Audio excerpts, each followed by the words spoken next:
What could possibly be so terrifying that it would make the most voracious predators in the galaxy turn and flee?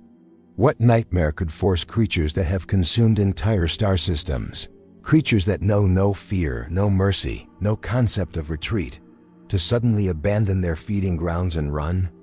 The Tyranids don't run. They devour, they adapt, they overwhelm. They are evolution's cruelest answer to the question of survival. And yet, deep in the lightless void between galaxies, something made them move, not toward prey, away from something. The Hive fleets entered our galaxy like a plague of living starships, their numbers beyond counting, their hunger absolute. World after world fell silent as the shadow in the warp preceded them, a psychic scream that extinguished the light of the Astronomicon and left entire sectors blind. The Imperium of man threw everything at them. Billions died. Chapter after chapter of Space Marines stood their ground and were consumed. The Eldar saw their craft worlds encircled. The Orcs found enemies that matched their love of violence with cold, biological efficiency. Even the Necrons, ancient and deathless, recognized the Tyranids as a threat to their plans of galactic dominion. But here's what keeps the Magos biologists awake in their meditation chambers. What makes the Inquisitors of the Ordo Xenos review the same data fragments again and again until their human eyes bleed? The Tyranids aren't an invasion. They're refugees. Every tendril of every Hive fleet, every splinter group, every vanguard organism, they all come from the same direction. The trajectory is unmistakable. They entered the galaxy from beneath the galactic plane, from the intergalactic void, from the space between spaces where even the light of distant galaxies becomes a forgotten memory. And their path, when traced backwards through the calculations of Mechanicus probability engines and the divinations of sanctioned psychers, tells a story that the Imperium does not want to hear. They're not hunting. They're fleeing. Fleeing at speeds that defy the normal predatory patterns of their kind. Fleeing with the desperation of prey. Imagine that. The galaxy's apex predator as prey. The evidence was dismissed at first. Lord Inquisitor Kryptman, before his excommunication and the political destruction of his legacy, compiled fragments of it. Behavioral patterns that didn't match the established Tyranid modus operandi. Hive fleets that bypassed rich, defenseless worlds in their path, worlds heavy with biomass, ripe for consumption, left untouched because stopping would mean slowing down. Because slowing down would mean being caught. The Tyranids are perfectly efficient. They do not waste. They do not pass up easy prey. Unless something has taught them that efficiency means survival, and survival means moving faster than whatever follows behind. In the frozen data tombs beneath the surface of Mars, there are records sealed by order of the Fabricator General himself. Astropathic readings from the earliest days of Hive Fleet, behemoth, distorted, fragmentary. Most of the astropaths who received these transmissions died in the process, their minds shattered by what they touched in the warp. But before they died, before the blood ran from their eyes and their screams turned to static, they spoke of something else in the darkness. Not the Hive Mind, something that watched the Hive Mind, something that the Hive Mind feared. Fear. Can a Gestalt consciousness comprised of trillions of organisms experience fear? The Tyranids operate on instinct and adaptation, elevated to an art form of cosmic horror. They are biology weaponized. They learn from every defeat, evolve from every encounter, and they never make the same mistake twice. Fear requires self-awareness. It requires the ability to contemplate one's own extinction. And yet, the behavioral data suggests something that looks remarkably like fear. Not the fear of an individual organism, but the fear of a species.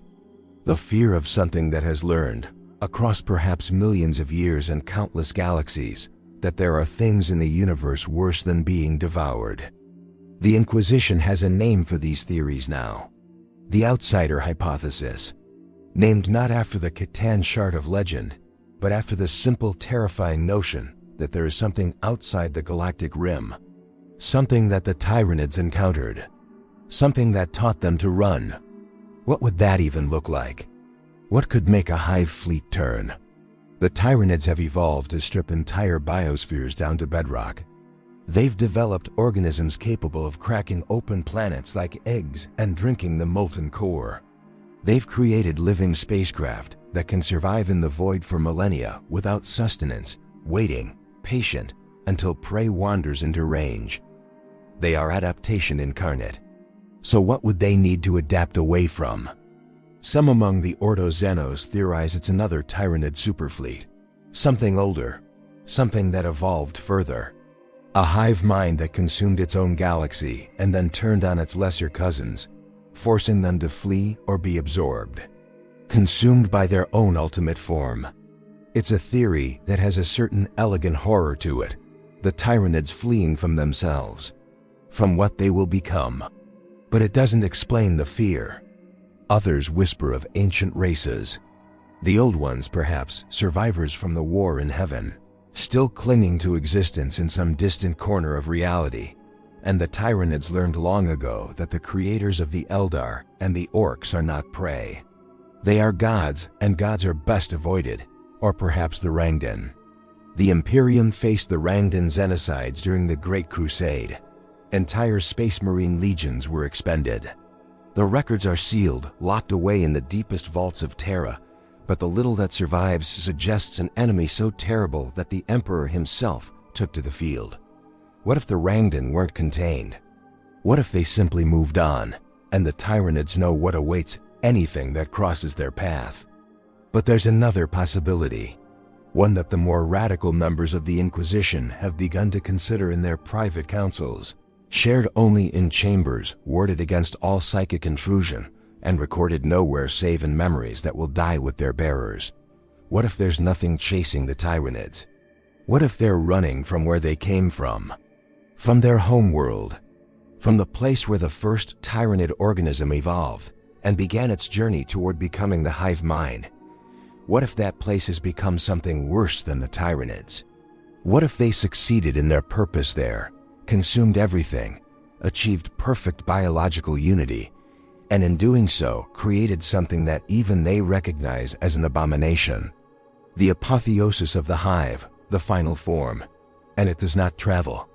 It waits, growing, spreading, a living galaxy unto itself, expanding slowly, inevitably, and anything that returns to it is simply absorbed back into the whole. The Tyranids entered our galaxy approximately 10,000 years ago, by the best estimates of the Mechanicus Chronometrica. That's roughly when the Astronomicon was first lit, and when the first strange disturbances began at the galaxy's edge. 10,000 years of travel through the void. 10,000 years of fleeing. And in all that time, they have not slowed. They have not stopped. They press forward into our galaxy with a hunger that looks like desperation now, once you know to look for it. They're not here to conquer us. They're here because we're in the way, and behind them, somewhere in the dark between galaxies, something else is coming. The first concrete evidence came from an unlikely source. A rogue trader vessel, the Morpheus Unbound, operating far beyond the Astronomicon's light, stumbled upon a debris field in the intergalactic void. This wasn't Imperial wreckage or the remains of some forgotten Xenos civilization. This was Tyranid biomatter, massive chunks of it. A hive ship, perhaps multiple ships, torn apart with such violence that the organic matter had flash frozen in the void before it could begin its usual process of decomposition and reclamation. The rogue trader, Captain Isadora Vex, was no fool. She knew what she was looking at. Tyranid ships don't die like this. They don't simply break apart. When they're destroyed in combat, they're vaporized by lance strikes or consumed by warp fire. Their remains are typically still crawling with reclamation organisms, still trying to rebuild, still struggling to return biomass to the greater whole. But this was death. Final and absolute. Captain Vex retrieved samples. Against every protocol. Against the screaming objections of her navigator, who could feel something wrong in the warp around that place. She sent servitors into the debris field and brought back fragments. When the Mechanicus examined them later, after the Morpheus Unbound limped back to the fringes of civilized space, and Vex sold her cargo to an explorer fleet. The findings were unprecedented. The Tyranid biomatter showed evidence of wounds that couldn't be explained by any known weapon in the Imperial arsenal. The cellular structure had been invaded by something, not a virus, not a conventional weapon. Something that had rewritten the Tyranid biology at a fundamental level, turned it against itself, made it consume its own genetic code in an orgy of self-destruction. The Tyranids are masters of biological warfare. They've assimilated the genetic material of thousands of species across hundreds of worlds. They know every trick of flesh and bone and blood. And something had used their own methods against them, only better, faster, more perfectly than they could defend against. Captain Vex disappeared 3 months later. Her ship was found drifting near a dead system. Its crew dead at their stations, no marks of violence, no signs of struggle, just death. The Inquisition quarantined the Morpheus Unbound and erased it from all records. The samples Vex had sold were confiscated. Everyone who had examined them was either mind-wiped or quietly executed. The incident was buried under layers of classification that would take centuries to penetrate. But the information had already spread. In the shadows of the Inquisition, in the whispered councils of rogue traders and the encrypted data streams of Mechanicus Magi, people began to ask questions. What could do that to the Tyranids? What could beat them at their own game? The answer, when it began to crystallize from multiple sources of fragmentary evidence, was worse than anyone had imagined. Because if something had mastered biological warfare beyond even the Tyranids' capabilities, if something had learned to corrupt and subvert their genetic code, then that something had been studying them, learning from them, perhaps for millennia. The Tyranids don't just consume worlds, they consume information. Every species they devour adds to their genetic library, their understanding of biology, their ability to adapt. They are evolution compressed into a weapon. But what if they weren't the first to figure this out? What if somewhere in the vast darkness of the universe, another intelligence had already walked this path and reached its conclusion long before the Tyranids even began their journey? There's a moment in every hunt where the predator realizes it's being watched, a prickling sensation, an instinct that says you are not alone. The Tyranids, if they can be said to feel anything, must have felt that. Somewhere in their journey across the intergalactic void, somewhere in the space between galaxies where even light becomes a rare commodity, they encountered something that looked at them the way they look at everything else. As raw material, as genetic code to be absorbed, as prey. Magos Biologist Eretkor spent 40 standard years studying Tyranid behavioral patterns before he came to his conclusion. 40 years of watching orbital pics of Hive fleet movements, analyzing the flow of bioships, mapping their feeding patterns and breeding cycles. He noticed something that everyone else had dismissed as random variation. The Hive fleets would occasionally emit what appeared to be scout organisms, small craft that would break away from the main fleet and head back the way they came, back toward the intergalactic void. None of these scouts ever returned, not one. Standard Tyranid behavior would have them return with information, with data, with scouting reports encoded in their very DNA to be reabsorbed into the Hive Mind. But these scouts simply vanished, gone into the dark, consumed by silence. Eretkor theorized that the Hive Mind was checking, sending out feelers to see if the pursuit had ended, testing the waters of the void behind them like a child checking if the monster is still under the bed. And every time, the answer was the same. The scouts didn't return, which meant something was still there, still following, still hunting. The implications drove Magos Eretkor to a complete mental breakdown. His last recorded words, before he tore out his own mechadendrites and tried to purge his memory coils with electromagnetic pulses, were simply, "It's hurting them. It's hurting them toward us." Think about that. Imagine the scale of intelligence required to herd the Tyranids, to push them in a specific direction over the course of millennia, to use the threat of predation to guide trillions upon trillions of organisms across the void between galaxies, The Tyranids entered our galaxy in waves. Hive Fleet Behemoth first, then Kraken, then Leviathan, and dozens of splinter fleets between and after. Each one coming from slightly different vectors, but all originating from the same general region of the intergalactic void. All fleeing in the same direction. All being pushed into the same gravitational well, our galaxy. What if that wasn't an accident? What if something wanted the Tyranids here? Wanted them contained in this specific space, surrounded by the natural barriers of intergalactic distance, trapped in a galaxy already filled with established powers that would fight them to a standstill? The Imperium of Man, the Orcs, the Eldar, the Necrons, the forces of chaos bleeding through from the warp. We're not the Tyranids' enemy, we're the cage.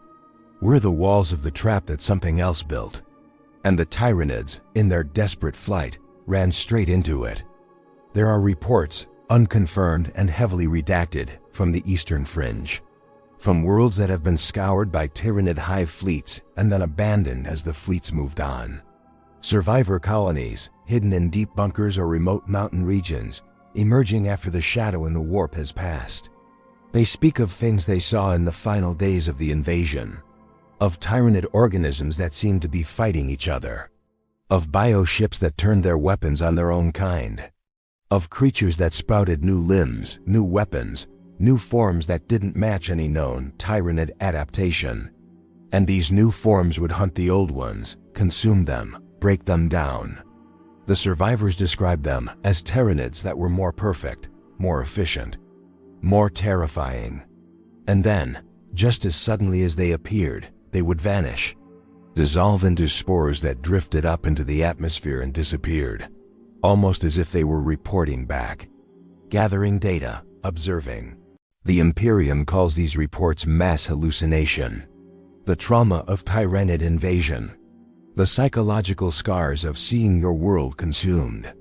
But the reports come from too many worlds, from too many independent sources, and they all describe the same thing. The Tyranids fighting something that looks like them, but isn't. Something that wears their shape but serves another purpose. Infiltrators, observers, scouts from whatever comes behind. High Marshal Kratos of the Black Templars, before his death at the Battle of Grendel's world, said something that was recorded by his household serf and later found in the archives of the chapter.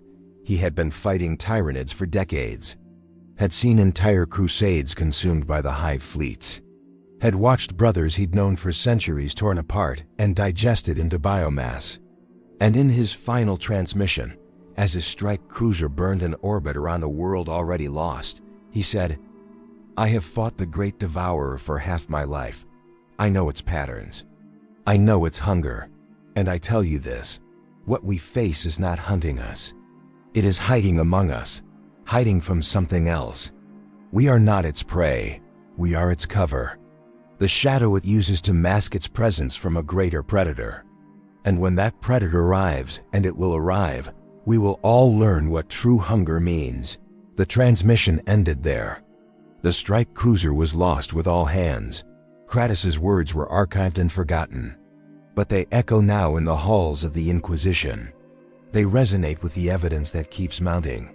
Piece by piece, fragment by fragment, the galaxy is vast beyond human comprehension. Hundreds of billions of stars, trillions of worlds. And we are not alone. We never were. The Imperium, in its towering arrogance, believed it was the center of the galaxy, that all threats were threats to us, that all wars were fought for or against humanity's survival. But what if we're just in the way? What if the real war is happening on a scale we can't even perceive, and we're just the terrain it's being fought across? Somewhere in the intergalactic void, something stirs. Something that has perhaps been stirring for longer than the Imperium has existed. Longer than the Eldar fall. Longer than the war in heaven. Something patient. Something thorough. Something that understood long ago that the best way to hunt is not to chase your prey into exhaustion, but to drive them into a killing ground and wait. The Death Watch has a vault, not on any map, not in any official record. Deep beneath the Watch Fortress Iriak, past chambers that required gene-locked authorization from 3 separate watch captains simultaneously. There exists a room that technically doesn't exist. Inside that room are specimens. Xenos specimens that cannot be explained, cannot be classified, cannot be understood through any framework the Imperium possesses. Most are fragments, tissue samples suspended in stasis fields, bone shards that refuse to decay, organs that continue to function centuries after being removed from their host organisms. And in the center of the room, in a containment field that draws enough power to light a hive city, there is something that was once Tyranid. It's still alive, after a fashion. The bioform doesn't match any known Tyranid genus. It has the basic structure, the chitinous plating, the multiple limbs, the sensory organs. But it's been changed, rewritten. Its carapace shows patterns that seem to shift when observed directly. Geometric designs that hurt to look at for too long, as if the physical form is trying to express mathematics that 3-dimensional space cannot properly contain. When the apothecaries first examined it, they noticed something that made them seal the chamber and recommend immediate incineration. The creature's genetic code was restructuring itself, not evolving, not adapting in the typical Tyranid fashion. It was being edited in real time by something that wasn't there. Instructions being written into its DNA from an external source, changing it cell by cell into something new. The Ordo Xenos tried to study the transmission method. They brought in the most sophisticated augury equipment available to the Mechanicus. They searched for signals across every spectrum of radiation. They looked for warp signatures, quantum entanglement, gravitational waves, anything that could explain how information was being delivered to this organism from somewhere else. They found nothing. The creature was simply changing because something wanted it to change, and the universe was complying with that desire without any visible mechanism for the compliance. That's when they realized they weren't dealing with biology anymore. They were dealing with something that had transcended biology, something that could impose its will directly onto matter itself, something that could look at a Tyranid, perhaps the most adaptable organism in the known galaxy, and rewrite it like correcting errors in a manuscript. Brother Captain Artemis of the Death Watch, one of the few living beings authorized to know about the specimen's existence, stood before that containment field for 6 hours once, just watching, trying to understand. He had fought Tyranids on 17 different worlds, had killed thousands of them, had seen them adapt and evolve in response to every tactic, every weapon, every strategy the Imperium deployed against them. He understood them as well as any human could. And as he watched this thing in its cage, slowly being transformed into something other than what it had been, he came to a realization that he shared with no one else. The transformation wasn't hostile. It was instructional. Whatever was changing this creature, it was teaching it, showing it a better way, a more efficient form. And the most terrifying part was that the changes were improvements. Genuine, measurable improvements to combat efficiency, resource utilization, environmental adaptation. This thing in the cage was becoming a more perfect version of what the Tyranids were already trying to become. And if the Hive Mind could sense what was happening to this one specimen, if the genetic memory of this change could somehow filter back through the synaptic web that connected all Tyranids, then the Hive Mind would understand what it was truly facing, not an enemy, a teacher. And the lesson was that they were already obsolete. Artemis ordered the specimen destroyed that day, not out of fear, though fear was certainly present, but out of mercy. The creature was still connected to the Hive Mind in some diminished capacity. The psychic scream it emitted when the containment field increased to lethal levels was heard by every psyker in the Watch Fortress. It wasn't a scream of pain. It was a scream of warning. A message sent back through the vast network of Tyranid consciousness to every fleet, every ship, every organism. And the message was simple. Don't let it catch you. Don't let it touch you. Don't let it see what you really are. The Astronomicon flickers sometimes. The great psychic beacon that allows navigators to guide ships through the warp has moments of instability, Brief interruptions that last only seconds, but can doom ships to millennia of lost time in the Imperium. The official explanation is the strain of maintaining such a massive psychic signal across an entire galaxy. The Emperors will focus through the daily sacrifice of 1,000 psychers, channeling power that would shatter worlds. Of course there would be fluctuations. Of course there would be moments of weakness. But there's another pattern in those flickers. One that the novice Nobili has noticed but refuses to acknowledge publicly. The Astronomicon doesn't flicker randomly. It flickers in response to something. A presence that passes through the outer regions of the galaxy. Something massive enough to cast a shadow even in the warp. And the flickers have been getting more frequent. Navigator House Belisarius keeps records going back to the age of apostasy.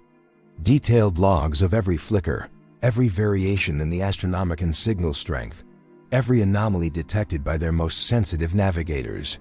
When these records are compiled and analyzed, a pattern emerges.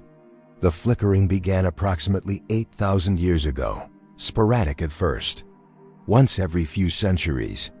But the frequency has been increasing, exponentially.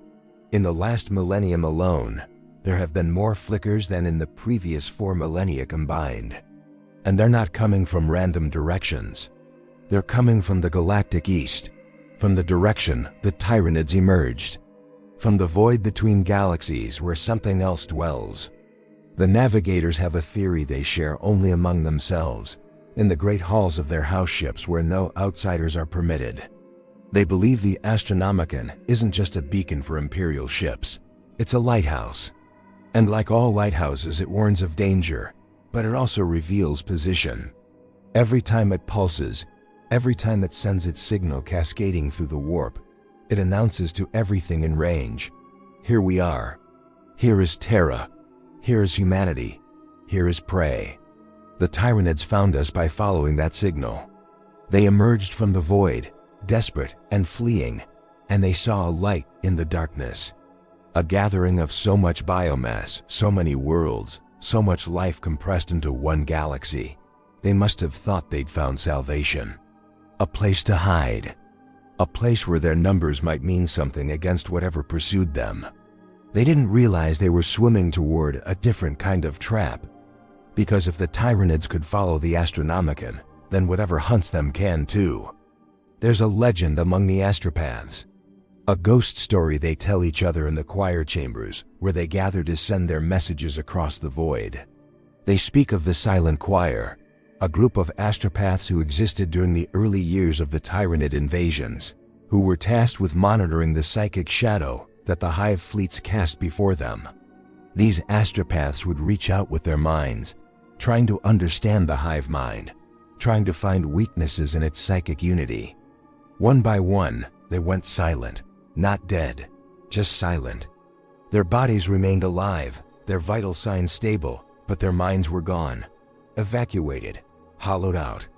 And when the Inquisition finally investigated, they found that all of the Silent Choir, every last one of them, had carved the same symbol into their own flesh, over and over again, covering their entire bodies. A geometric pattern that seemed simple at first glance, but revealed more complexity the longer you studied it. A pattern that whispered of spaces between spaces, of dimensions folded into themselves, of mathematics that described existence in ways human cognition was never meant to process. The Inquisition burned the bodies, purged the records, executed everyone who had seen the symbol. But the pattern persists. It shows up in the strangest places. In the decorative tilework of ancient temples on worlds that fell to the Tyranids. In the crystalline structures found on dead worlds in the galactic halo. In the fever dreams of children on frontier colonies who wake up screaming and drawing shapes they couldn't possibly know. Always the same pattern. Always the same message encoded in form. We are coming. We have always been coming. We are the answer to the question you were afraid to ask. What if the Tyranids aren't the problem? What if they're the early symptom of a much larger condition? A galaxy being prepared, being softened, being made ready for something that requires the ground to be cleared first. The Tyranids consume everything, They strip worlds down to nothing. They leave behind only barren rock and empty space, and then they move on. They don't terraform, they don't colonize, they just take and leave nothing. But nothing is relative. They leave behind a galaxy that's been scoured clean, a blank canvas. And what follows them might be the artist coming to claim their prepared surface. Something that needs the complexity removed before it can begin its own work. Something that sees the Imperium, the Orcs, the Eldar, all of us, as noise that needs to be eliminated before the real signal can be transmitted. The Adeptus Mechanicus has a designation for extinction-level events. Scenarios that pose a threat not just to the Imperium, but to all life in the galaxy. The Tyranids were classified as an Omega-level threat within years of their first confirmed appearance.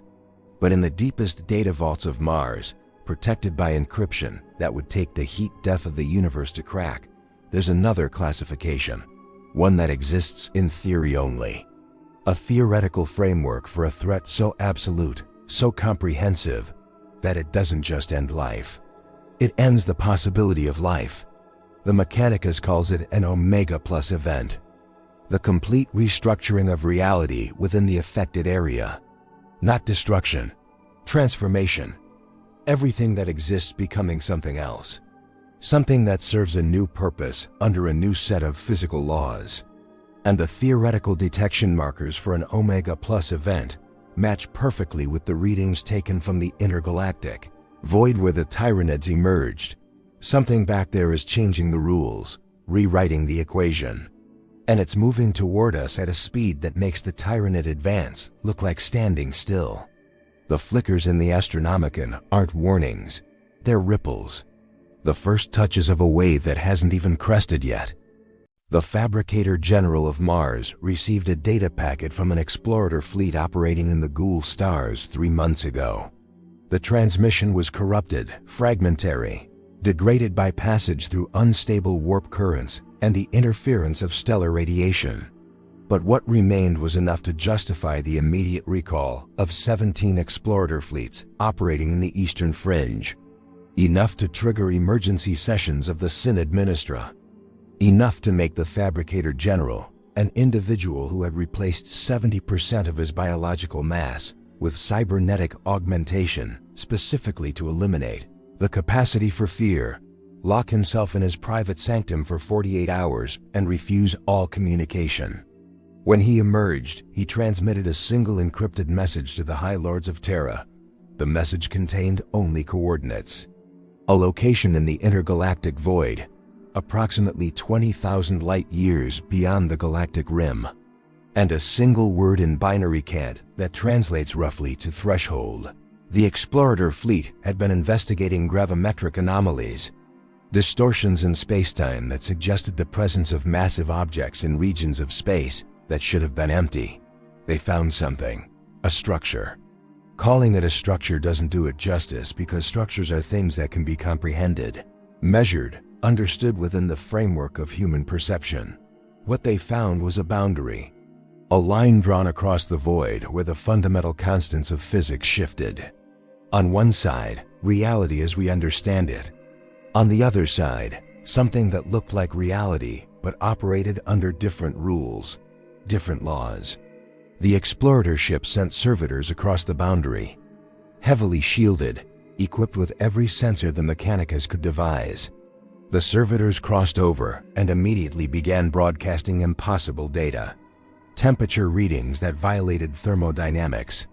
Radiation signatures that didn't correspond to any known particles. Gravitational measurements that suggested mass without matter. And then, after exactly 47 seconds, the servitors stopped broadcasting. Not because they were destroyed, they were still there. The explorer ships could see them on visual scopes. But they had stopped being things that could transmit information. They had become something else. Something that looked like servitors but no longer functioned according to the principles that made servitors possible. The fleet's Magos Dominus made the decision to retreat. It was the last decision he ever made as a rational being. The boundary began to expand, slowly at first, then faster. The explorer ships fled ahead of it, their engines pushed beyond safe tolerances, their warp drives engaged without proper calculation of safe routes. Some made it back to the Imperium. Most didn't, and those that did carried something back with them. Not contamination, not corruption in any traditional sense.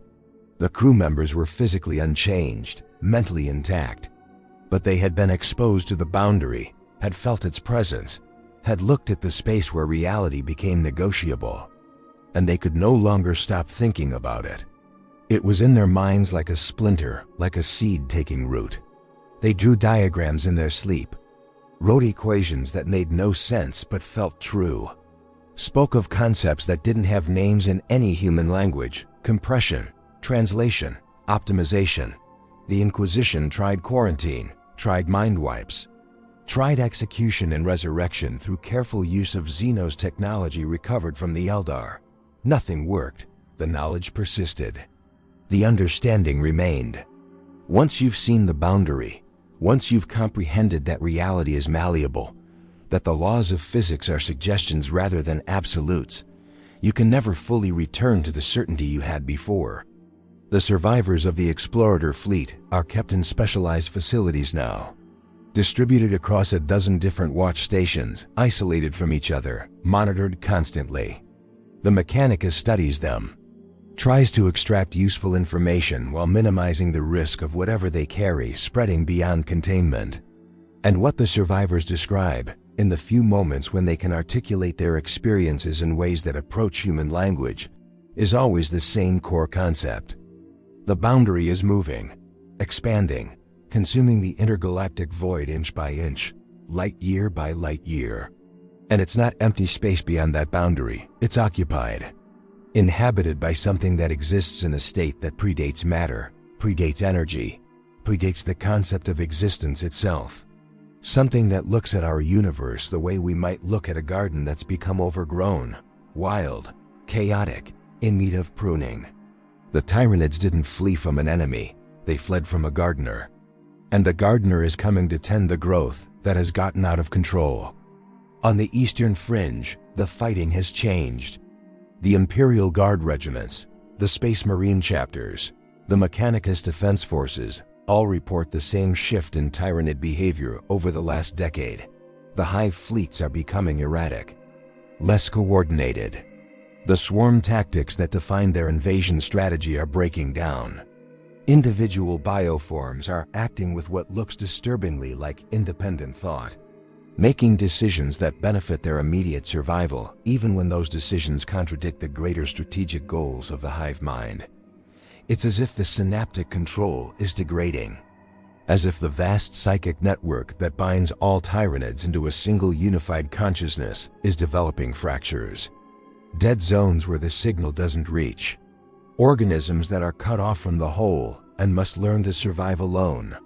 The Imperium initially celebrated this, saw it as the first sign that the Tyranid threat might be weakening, that centuries of resistance were finally taking their toll. But the Ordo Xenos knows better. This isn't weakness, it's desperation. The Hive Mind is fragmenting itself intentionally, breaking its own unity, sacrificing coordination for survival because a unified mind is too easy to find, too obvious a target. The Tyranids are learning to hide not by changing their form, but by changing their consciousness, by becoming small, scattered, invisible in their individuality. Lord Inquisitor Guilliman understood this before anyone else. Before his excommunication, before his plan to use orc woes as living walls against the Tyranid advance, before his disappearance into the void pursuing theories that the Inquisition officially labeled as heretical delusion. Guilliman left behind journals, encrypted, hidden in locations across the galaxy that he shared with no one before he vanished. The Inquisition has recovered 3 of these journals so far. Each one contains observations, theories, calculations that Guilliman made during his decades of studying the Tyranid threat.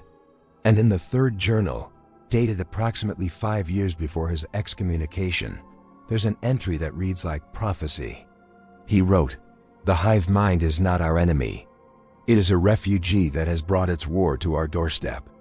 We waste our strength fighting the symptom while the disease spreads unchecked in the darkness beyond our sight. I have traced the trajectories. I have calculated the vectors. I have cross-referenced every scrap of data from every encounter with the Great Devourer.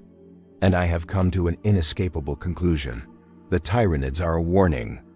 They are the knock on the door before the house burns down. We can spend our time fighting them, bleeding ourselves dry against an enemy that doesn't truly want to fight us, or we can prepare for what comes after, but we cannot do both. We do not have the resources. We do not have the time. The entry ended there. The next pages were torn out, physically removed from the journal. Whether by Crippen himself or by someone who found the journal before the Inquisition did, no one knows. But the implication was clear.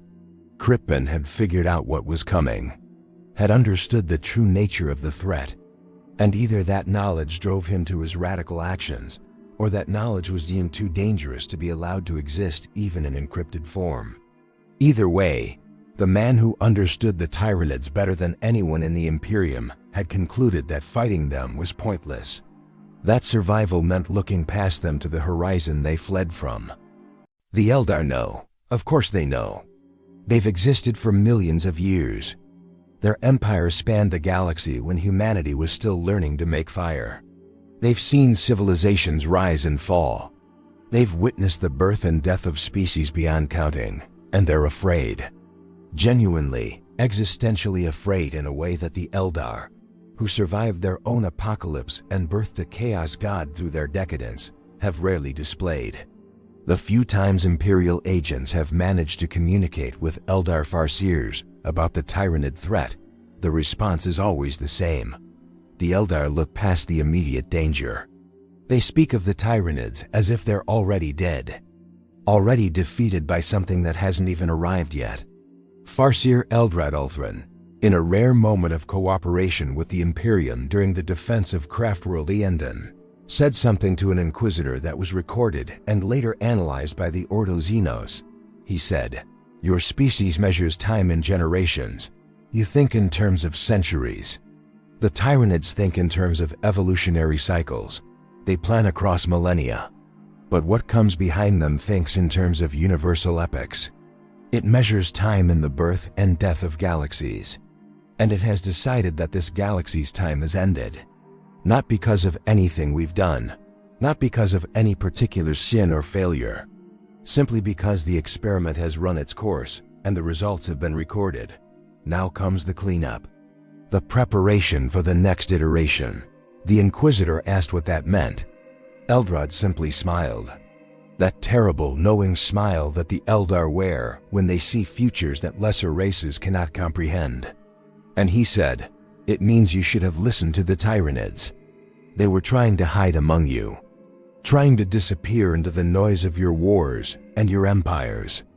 Because when the silence comes, when the gardener arrives to clear the field, the only ones who survive are those who have learned to be very, very small." The Inquisitor tried to ask more, tried to extract actionable intelligence. But Eldrad had already turned away, already lost interest in explaining extinction to those who were about to experience it firsthand. The Eldar have a plan. They've always had a plan. The Webway, their pocket dimension, their escape route from the material universe. They can retreat into it, seal the gates behind them, wait out whatever storm is coming, and emerge only when the danger has passed. If the danger passes, but the webway is failing, the ancient mechanisms that keep it stable are breaking down. The emergence of Slaanesh tore holes in its fabric that have never fully healed. And now, with the Great Rift bleeding chaos across the galaxy, the webway is becoming less of a sanctuary and more of a trap. The Eldar are running out of places to hide, running out of time. And for a species that has mastered precognition, that can see potential futures branching out across probability like trees in an infinite forest, the fact that they see no path to survival should terrify everyone. The truth arrived not with thunder, but with silence. A silence that spread across the eastern fringe like frost across glass. In the span of 3 weeks, 17 separate Hive fleet tendrils simply stopped, Not defeated, not destroyed. They stopped moving, stopped feeding, stopped advancing. The bioships hung in the void like sculptures. The ground forces froze mid-assault, warriors with claws raised. Genostealers caught in mid-leap. Carnifexes standing motionless on battlefields, strewn with the bodies of those they had been killing seconds before. The Imperium didn't understand what was happening. Regimental commanders ordered their troops to hold fire, waiting for the trap to spring. Space Marine captains consulted their librarians, searching for psychic explanations.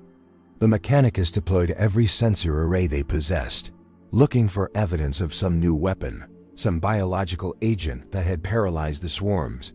They found nothing. The Tyranids were simply waiting. And then, as one, across 17 different star systems, every Tyranid organism turned, rotated their bodies to face the same direction, toward the galactic rim, toward the void. Toward home, the Hive Mind had made a decision. It was time to stop running. The Imperial forces watched in confusion as the Tyranids began to withdraw, not retreat in any tactical sense. They weren't fleeing from superior force or conserving resources for a future assault. They were leaving, abandoning worlds they had been in the process of consuming, ignoring targets they had been moments away from overwhelming. The bioships gathered their ground forces, pulled them back into orbit, and began moving. Not deeper into Imperial space, not toward the rich feeding grounds of the inner sectors. They moved outward, back the way they had come, back toward the edge of the galaxy. It took the Imperium 6 months to confirm what the most paranoid Inquisitors had already suspected. Every Hive fleet, every tendril, every splinter group, all of them were converging on a single point in space just beyond the galactic rim.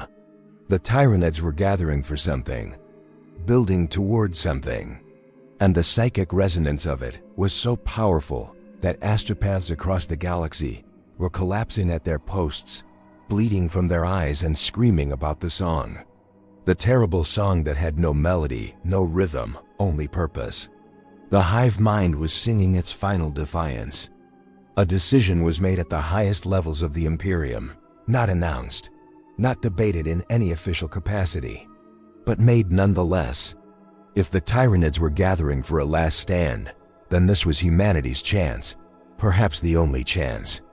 Every available military asset in the Eastern Fringe was redirected. Battle fleets that had been defending vital systems were pulled from their posts. Entire chapters of Space Marines received orders to mobilize. The Mechanicus committed Titan legions. The Imperial Guard marshaled forces that numbered in the billions. If the Great Devourer wanted to fight, then the Imperium would give them a war that would echo across the ages. Lord Commander Guilliman himself took command of the fleet, the Primarch of the Ultramarines, the Lord Regent of the Imperium. He stood on the bridge of the Macrag's Honor and looked at the tactical displays showing the Tyranid convergence. And for the first time since his resurrection, those who served closest to him saw something in his expression that they had never seen before. Doubt, not about the rightness of the action, not about the capability of the forces under his command, but doubt about whether they understood what they were truly facing. The Imperial fleet emerged from the warp at the convergence point and found themselves looking at something that defied immediate comprehension. The Tyranids had built a structure. That's the only word that applied, though it violated everything known about Tyranid behavior. They don't build. They grow, they adapt. They create bioforms for specific purposes, and then dissolve them when those purposes are fulfilled. But this was architecture, deliberate, massive, a lattice of organic matter spanning thousands of kilometers, anchored to asteroids and dead moons, forming a web that pulsed with bioluminescent light. And at the center of the web, an opening. A wound in space, not a warp rift, not a dimensional tier, something else. A gateway that looked into the intergalactic void, into the darkness between galaxies where no light had ever traveled. The Tyranid fleet surrounded this structure. Millions of bioships, perhaps billions. Every organism from every Hive fleet that had entered the galaxy was there. The shadow in the warp was so dense that navigators couldn't look at it directly. Their third eyes hemorrhaged, their minds recoiled. This was the full might of the Tyranid invasion, assembled in one place. And they weren't facing the Imperium. They were facing the gateway. Guilliman ordered the fleet to hold position. Something in his tactical genius, something in his 10,000 years of experience, told him that attacking now would be a mistake. The Tyranids weren't ignoring the Imperial presence. They were simply focused on something more important. The gateway was opening wider, the edges of it rippling like water disturbed by something rising from beneath. And through that opening, something began to emerge. At first, it was just light. Not the light of stars or the light of plasma. Light that existed without a source. Light that seemed to precede the existence of anything to emit it. Then came the sound. Not through the vacuum of space. Through the warp. Through the psychic realm that connected all conscious minds. A tone so pure, so perfect, that it felt like memory rather than sensation. The sound of something fundamental. The vibration that existed before the universe learned to make noise. Every psyker in the Imperial fleet experienced the same moment of clarity. A moment where the nature of reality became transparent, where they could see the mechanisms underneath, the rules that governed existence. And they understood, in that terrible moment of perfect comprehension, that the rules were about to change. The first entity that came through the gateway was small, relatively, perhaps the size of an Imperial frigate. But size was deceptive because it didn't occupy space in any conventional sense. It was there, and also not there. Present in 3 dimensions, but extending into others that human perception couldn't access. It looked organic but moved with mathematical precision. Every motion a calculation. Every adjustment a solution to an equation. The Tyranids attacked immediately. The entire fleet. Every weapon. Every bioform. Waves of living ships crashed against the entity like waves against a cliff, and the entity responded by simply existing more completely. It didn't counterattack. It didn't defend. It just became more real, more present. And wherever it became more present, the Tyranids ceased to exist. Not destroyed. Unmade. Their matter didn't explode or burn or break apart. It simply stopped being matter, returned to probability, became potential again. The entity was editing reality, rewriting the local physics to exclude anything that didn't fit its parameters. And the Tyranids, for all their biological sophistication, for all their evolutionary advantages, were being marked as errors and deleted. The Imperial fleet watched in horrified fascination as the greatest threat the galaxy had ever faced was systematically erased. Not defeated. Not conquered, corrected. The entity moved through the Tyranid swarm like a priest blessing the congregation, touching each ship, each organism, and leaving only empty space in its wake. The Hive Mind screamed. The psychic shriek of it burst eardrums across the Imperial fleet, drove servitors into spasmodic fits, killed unprotected crewmen where they stood. It was the sound of something ancient and vast experiencing true death for the first time. The sound of a species that had survived for millions of years, that had consumed countless galaxies, that had mastered the art of adaptation, realizing that adaptation meant nothing against something that could simply decide you weren't supposed to exist. The lattice structure began to collapse. The Tyranids had built it not as a weapon, but as a wall. A final desperate attempt to close the gateway, to seal the passage between the intergalactic void and the galaxy they had fled into. But it was failing. The entity was through. And behind it, more entities were emerging. Dozens, hundreds, each one a fragment of something larger. Each one carrying out its programmed function, optimization, correction, preparation. Guilliman gave the order to retreat, not from cowardice, not from defeat, but from understanding. The Imperium couldn't fight this, couldn't negotiate with it, couldn't even comprehend it on terms that would make resistance meaningful. This was beyond war. beyond survival. This was witnessing the end of an epoch. The Imperial fleet began to withdraw, their engines straining, their warp drives engaging without proper calculation, because remaining any longer would mean being caught in whatever was happening to the space around the gateway. As they fled, the last transmissions from long-range sensors showed the entity spreading out, moving with purpose. Not hunting, surveying, cataloging, beginning the work they had traveled across the void to complete. The Tyranids were gone. All of them, millions of years of evolution, trillions of organisms. The sum total of countless consumed civilizations, erased in less than a solar hour. And the entities moved on without pause, without celebration, without acknowledgement that they had done anything significant, because to them, it wasn't significant. It was just the first step. The Imperium returned to find the Eastern Fringe changed. Not destroyed, changed. Worlds that had been scoured by Tyranids were still barren, but the barrenness was different. The rock was smooth, uniform, the chemical composition homogenized, as if someone had taken planetary matter and simplified it, reduced it to its most basic, most efficient form. Space itself felt different, cleaner, more ordered. The nebulae that had provided cover for pirate fleets were gone, streamlined away. The asteroid fields that had been navigational hazards were organized into perfect geometric patterns. The entities were terraforming, not for habitation, for efficiency. They were taking a messy, chaotic galaxy full of competing life forms and random probability and turning it into something cleaner. Something that made sense according to whatever mathematics governed their existence. And they were doing it slowly, methodically, with the patience of something that had all the time in the universe, because time itself was just another variable they could adjust. Guilliman sat in his private chambers aboard the Macragg's Honor and wrote a report that would never be sent. A document for himself alone. In it, he acknowledged what he had witnessed, what he now understood. The Imperium of man was living on borrowed time, had always been living on borrowed time. The Tyranids hadn't been the great threat. They had been the warning, the symptom of a universe that was entering a new phase. A phase where biological life, with all its glorious chaos and inefficiency, was being phased out.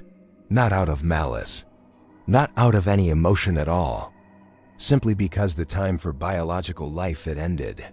The universe was optimizing itself, and optimization didn't have room for humanity, for Eldar, for orcs, for any of the messy, complicated, beautifully flawed species that had thought they were the center of creation. The report ended with a single question. A question that Guilliman couldn't answer but couldn't stop asking. If the Tyranids, with all their power, couldn't escape this fate, what hope did humanity have? The Imperium changed after the convergence. Not in any way that could be easily measured or documented in official records. The bureaucracy continued. The tithes were collected. The wars against chaos and orcs and all the familiar enemies of mankind ground on with their usual brutal momentum. But something fundamental had shifted in the collective consciousness of those who knew, those who had seen, those who understood what the silence on the Eastern Fringe really meant. The Inquisition stopped hunting Tyranid remnants with quite the same fervor. The Death Watch continued their vigil, but their focus turned inward, toward the systems closer to Terra, as if proximity to the throne world might provide some protection against what was slowly, inexorably making its way across the galaxy. The Space Marines trained their neophytes with a new urgency, not because they expected to win the wars to come, but because the act of training itself had become an act of defiance. A statement that humanity would face the end as it had faced every other challenge, standing, armed, and refusing to submit. Lord Commander Guilliman convened a secret council. Not the High Lords of Terra with all their political maneuvering and bureaucratic limitations, a smaller group. Those he trusted most. Chapter masters from a dozen different Space Marine chapters. High-ranking members of the Mechanicus who had the clearance to know what had really happened at the convergence. Representatives from the Novice Nobilite and the Adeptus Astra Telepathica, who understood the changes in the warp. And standing in that council chamber, surrounded by the greatest warriors and minds humanity could muster, Guilliman did something that hadn't been done in the Imperium for 10,000 years. He told the truth. Not the propaganda. Not the sanitized version meant to maintain morale and prevent panic. The actual truth about what they faced. He spoke of the entities, of what they had done to the Tyranids, of what they were doing to the galaxy itself, of the calculations the Mechanicus had made showing the rate of their expansion, the timeline before they reached the inhabited sectors, the estimated time before they arrived at Terra itself. And then he asked a question that no Primarch, no Lord Commander, no leader of the Imperium had ever asked before. He asked, "What if we can't win?" The silence that followed was profound. Not the silence of defeat, but the silence of minds adjusting to a new reality. Chapter Master Dante of the Blood Angels, who had lived for more than 1,000 years and fought in more wars than most civilizations had time to record in their histories, spoke first. He said that winning had never been the point, that humanity had been dying since the day the Emperor was entombed on the Golden Throne, that every battle won was just postponing the inevitable, that they had always known, deep in their genetic memory, in the cultural consciousness passed down through millennia, that the universe was hostile and uncaring, and eventually it would reclaim everything they had built. The question wasn't whether they could win. The question was whether they would face extinction with dignity, whether they would rage against the dying of the light, or simply let it take them without resistance. And Dante, this ancient warrior who had seen the worst humanity and the galaxy could offer, smiled beneath his death mask and said that he, for one, intended to make the universe work for its victory. The Mechanicus representatives offered calculations, projections, theoretical frameworks for survival. They spoke of ways to hide humanity's presence, to make the species small enough, quiet enough, that perhaps the entities would pass them by as they had passed by other forms of life that didn't register as significant enough to correct. They proposed plans to evacuate portions of humanity into pocket dimensions, into warp space refuges, into anything that might exist outside the material universe where the entities operated. Others were desperate fantasies dressed in mathematical notation. But they all shared one common element. They required abandoning the Imperium as it existed, letting go of the dream of human dominance across the stars, accepting that survival meant becoming something smaller, something hidden, something that future generations might look back on and barely recognize as human. Guilliman listened to all of it, considered each proposal with the analytical mind that had made him one of the greatest military commanders in galactic history. And then he made his decision. The Imperium would not hide, would not fragment itself into scattered refugee populations, praying that obscurity would save them. If humanity was going to end, then it would end as humanity had always been, reaching for the stars, building empires, refusing to accept limitations imposed by an uncaring universe. The entities continued their work, slowly, so slowly that individual human lifetimes could pass without seeing any change in their immediate surroundings. They moved through the eastern fringe system by system, planet by planet, leaving behind order where there had been chaos. And the Imperium did something it had rarely done in its long history. It watched. It learned. The Mechanicus studied the changes the entities made, analyzed the patterns, tried to understand the underlying logic, and they discovered something unexpected. The entities weren't destroying life indiscriminately. They were categorizing it. Some forms of biological existence were simplified or removed entirely. Others were left untouched. There were parameters, rules governing what was considered acceptable within their framework of optimization and what needed to be corrected. The Tyranids had failed those parameters. Their aggressive expansion, their consumption of everything in their path, their refusal to exist in any kind of equilibrium with their environment, all of it marked them as errors that required deletion. But humanity? Humanity occupied a strange middle ground. neither perfect enough to be left entirely alone, nor flawed enough to warrant immediate correction. The Eldar reached out, not through the usual channels of brief, cryptic warnings, and then disappearing before any meaningful dialogue could occur. They sent an ambassador, a Farseer of significant power and age who walked openly onto an Imperial world and requested an audience with Guilliman. The meeting happened in a chamber stripped of all technology, warded by the most powerful psychers humanity could provide, with Space Marine honor guards who could kill the Farseer a dozen different ways in the span of a heartbeat. The Farseer looked at Guilliman with eyes that had seen the birth and death of stars, and said that the Eldar had been wrong. They had believed they could hide in the webway, could wait out this new epoch and emerge when it was safe. But the entities weren't confined to the material universe. They were beginning to appear in the webway itself, correcting its architecture, smoothing its passages, making it more efficient, and in doing so, making it less of a sanctuary and more of a trap. The Eldar were running out of places to run, and in their desperation, they were doing something they had never done before in their millions of years of existence. They were asking humanity for help. Not military aid, not resources, but perspective. Because humanity, for all its flaws, had one quality the Eldar had lost somewhere in their long decline. Humanity still believed that impossible odds could be overcome through sheer stubbornness and refusal to accept defeat. Guilliman asked the Farseer what the Eldar seers saw when they looked into the future now. What possible paths to survival existed in their visions? The Farseer hesitated, then admitted that the visions had become strange, uncertain. Where once the future branched into millions of possible paths, now those paths were converging, becoming fewer, simpler, as if the universe itself was losing complexity, losing possibility, being reduced to a narrower range of potential outcomes. But in those visions, in the few remaining branches that didn't end in absolute termination, there was always one constant element: humanity and Eldar standing together, not as allies in any traditional sense, but as witnesses, as beings who refused to be quietly deleted from existence without acknowledgement. The entities were optimizing the galaxy, but optimization required data, required observation, required consciousness to perceive the results and validate the process.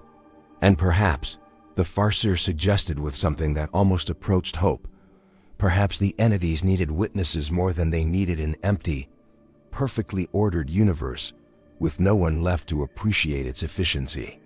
The question that had driven this entire search for answers, the question of what the Tyranids were running from, had been answered, but the answer only led to more questions. Deeper ones, more profound. If the universe was entering a phase where biological life was being phased out, what did that mean for consciousness, for thought, for all the art and culture and meaning that sentient species had spent millions of years creating? Were these things also errors to be corrected? Or were they the point? The very thing that justified existence in the first place? The entity showed no emotion, no recognition of what they were destroying. But they also showed no sign of wanting to eliminate consciousness itself, only its more inefficient, chaotic expressions. They were creating a universe where thought could exist, but only in its most refined, most perfect form. A universe of pure mathematics and crystallized logic, with no room for the messy, contradictory, beautiful chaos that biological life represented. Humanity made a choice, not a formal declaration, not a policy written into the Codex Imperialis, but a choice nonetheless, made by millions of individuals across thousands of worlds who heard the rumors, who understood in their own ways what was coming, and decided how they would face it. They chose to live, fully, completely, to create more art, to write more stories, to have children and teach them everything humanity had learned about courage and defiance and finding meaning in a universe that seemed designed to crush meaning out of existence. The Imperium, for all its darkness and brutality, for all its oppression and suffering, became in those years after the convergence something it had rarely been before. It became alive, Not with hope exactly, but with purpose. With the understanding that every moment mattered because moments themselves might be a temporary phenomenon in a universe moving toward eternal, perfect stasis. The entities continued their advance. Humanity continued to exist. And somewhere in the space between those two facts, in the tension between perfect order and chaotic life, a new story was being written. One that hadn't been written in the universe for billions of years.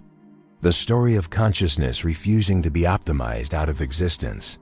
The story of imperfect beings insisting that their imperfection was not an error but a feature. That the universe needed chaos as much as it needed order. Needed life as much as it needed mathematics. And whether the entities would eventually understand this, whether they would adjust their parameters to account for the value of beautiful inefficiency, or whether they would simply continue their work until nothing remained but empty perfection.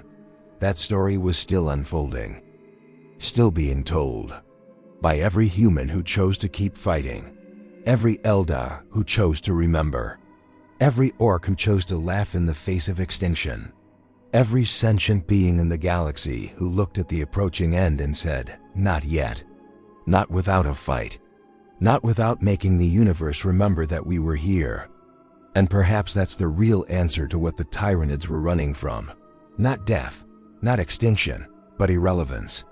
The horror of being erased so completely that not even memory remains. The Tyranids had consumed galaxies, but they had created nothing, left no legacy beyond the biomass they accumulated. And when the entities came for them, there was nothing to mourn, nothing to remember. They simply ceased. But humanity? Humanity had always been good at being remembered, at leaving marks on the universe that refused to fade, at insisting that their brief, chaotic existence meant something in the grand calculus of cosmic time. The entities were coming for everyone eventually, but they would have to acknowledge humanity first, would have to look at 10,000 years of art and war and love and hatred, and decide whether all of that added up to something worth preserving, or just more noise to be filtered out. And in that moment of judgment, in that instant where perfect order looked at beautiful chaos and made its decision, humanity would finally know whether consciousness itself was an error in the universe's code or its entire purpose. The Tyranids ran because they knew the answer. Humanity stayed because they refused to accept it.